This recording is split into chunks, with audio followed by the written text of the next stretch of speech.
I've been made a refugee again in my life. The third time officially. The first time was when I was 4.5. We fled to go to our neighboring country, Pakistan. Then at about age 11-ish,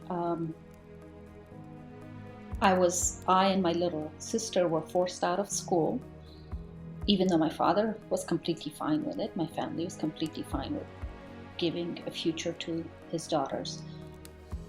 But the elements in the society that were funded and supported as the guerrillas against, the Russian invaders, in politics, and as a little child, I did not understand that then. Yeah, not at all. And so we were lucky enough to be threatened and warned not to go to school, instead of having the common practice of acid on girls' faces to punish them. And so in that regard, I do consider myself lucky, because the people who did not think that it was necessary for my sister and I to get an education came and warned my father, pull them out or else you'll see the consequences. And even though my father wanted to argue with them, to say no, at least allow them to go up until 6th grade, to get the basic literacy in place, my mother stood strong and said, no, I don't trust these people. I don't want my little girls defaced.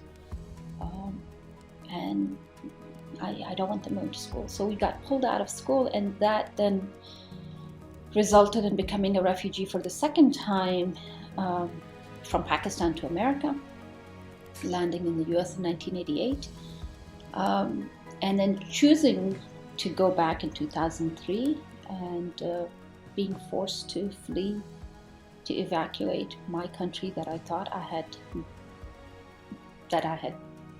come back to home. But that home was snatched away from many of us, hundreds and thousands and millions of us, again on August 15, 2021. And here I am in my adopted home of America, ever grateful for this second home that I have, and I consider myself an equal citizen both of Afghanistan as well as America. I was born there, but I was raised here. But somehow there's this inner calling where, luckily, America is a blessed country from a natural resource perspective, from economic perspective, from a political and development perspective. America has pretty much all the needs that we need in the world, and sometimes even more so. And we forget this quite often. Yes. Take it for granted. Exactly. And so I had chosen to go back and serve the country of my birth, which had nothing compared to America. And even in that nothingness, some people think that it was not worth to, not worth. Some people thought that it was not necessary for people like myself to go and work. Put it simply as that. Yeah. Why would you leave everything to go to nothing? Because people judge. We human beings, we judge things, or we measure things in life with the material goods that surround us. Yes. And we never really look inside our hearts, our bodies, our souls, to see, could material things ever fulfill the needs of the soul? And from my experience, I'm more than happy to share that Afghanistan had nothing and doesn't have anything. But there was a sense of peace that I had, an internal peace that I had, serving humanity, serving my people, that I have a hard time finding in America, to be honest. There's wonderful, great people living in America, but the stress, this constant rush to do things, rush to be somebody or something always, even when you're not busy, you carry that stress with you. And I didn't have that stress then.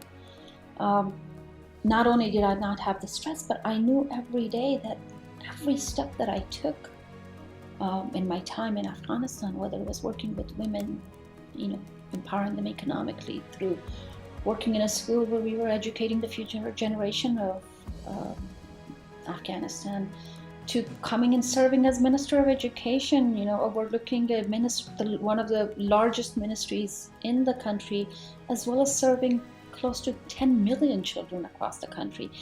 Just can't, the weight of that responsibility almost was weightless, in the sense that it felt like every step and every day that I spent on that cause felt like I was trying to make something happen.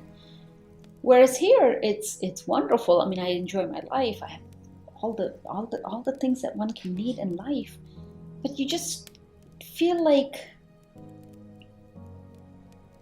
I don't know. I think every human being, if you just listen to your heart tells you where you're at peace. Yes. And while I'm very comfortable in America, but my heart longs for something more, and that something more I have not been able to find yet in America.